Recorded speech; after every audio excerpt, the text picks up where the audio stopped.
Latest updates ఎప్పటికప్పుడు పొందడానికి big TV WhatsApp channel follow అవ్వండి. లింక్ డిస్క్రిప్షన్ లో ఉంది. ఆయన జిల్లాలో ఏ పార్టీలో ఉన్నా కింగ్ పిన్ లా వ్యవహరిస్తారు. ఆయనకున్న సీనియారిటీని పార్టీల అధిష్టానాలు అంతలా గౌరవిస్తూ ఉంటాయి. గతంలో 2 పార్టీల్లో మంత్రిగా పనిచేసిన గత ఎన్నికల్లో ఓటమి పాలయ్యారు.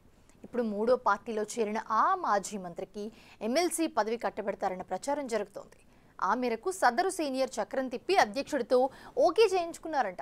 ఇంతకీ ఎమ్మెల్యేగా ఓడిపోయి శాసన మండలి మెట్లెక్కడానికి రూట్ సెట్ చేసుకున్న ఆ లక్కీ లీడర్ ఎవరు?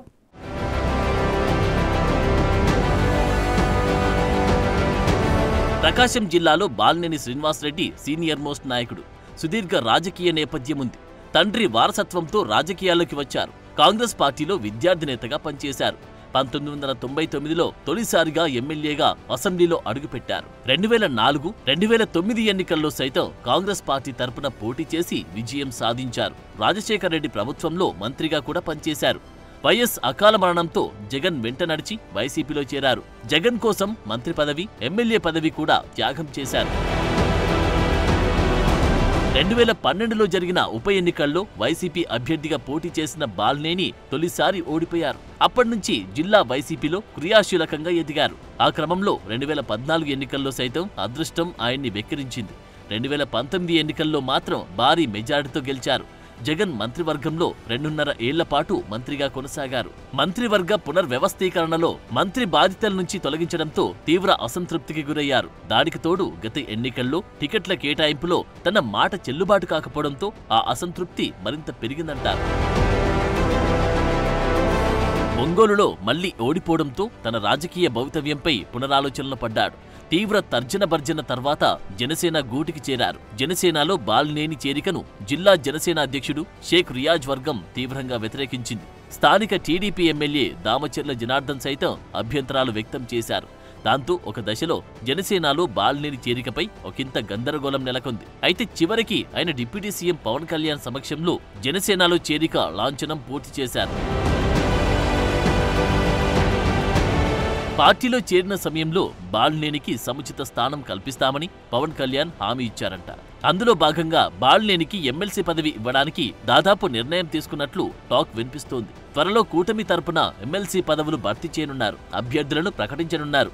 అందులో బాలినేని పేరు అనౌన్స్ చేస్తారని ఆయన వర్గీయులు చెప్తున్నారు. అదే జరిగితే ప్రకాశం జిల్లాలో బాలినేని శకం మళ్లీ ప్రారంభమైనట్టేనని పొలిటికల్ సర్కిల్స్ లో గుసగుసలు వినిపిస్తున్నాయి. వైసీపీకి ఇటీవల చాలా మంది నేతలు గుడ్ బై చెప్పారు. అందులో ఎమ్మెల్సీలు, రాజ్యసభ సభ్యులు కూడా ఉన్నారు.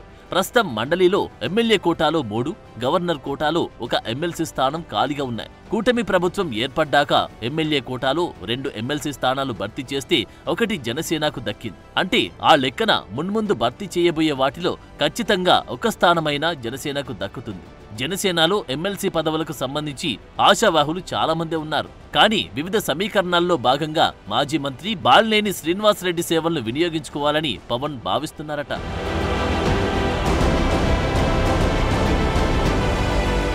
బాలినేని జనసేనలో చేరడాన్ని ఇప్పటికీ ఒంగోలు టీడీపీ క్యాడర్ జీర్ణించుకోలేకపోతుందట. అప్పట్లో బాలినేని కాంగ్రెస్, వైసీపీలో ఉన్నప్పుడు జిల్లా టీడీపీ నాయకత్వం ఆయనతో ఏళ్ల తరబడి పోరాడింది. కాంగ్రెస్, వైసీపీలు అధికారంలో ఉన్నప్పుడు టీడీపీ నేతల్ని వేధింపులకు గురిచేశారని బాలినేనిపై ఆరోపణలున్నాయి. జగన్ ముఖ్యమంత్రిగా ఉన్నప్పుడు జనసేన స్థానిక నాయకత్వాన్ని కూడా బాలినేని వేధించారన్న విమర్శలున్నాయి. అలాంటి ఆయన్ని పార్టీలోకి రాగానే ఎమ్మెల్సీని చేస్తే క్యాడర్కు తప్పు సంకేతాలు వెళ్తాయని తెలుగు తమ్ముళ్లు, జన సైనికులు ఆందోళన వ్యక్తం చేస్తున్నారంట.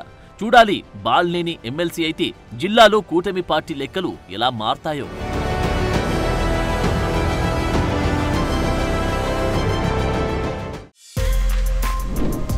For more videos like this, subscribe Big TV channel.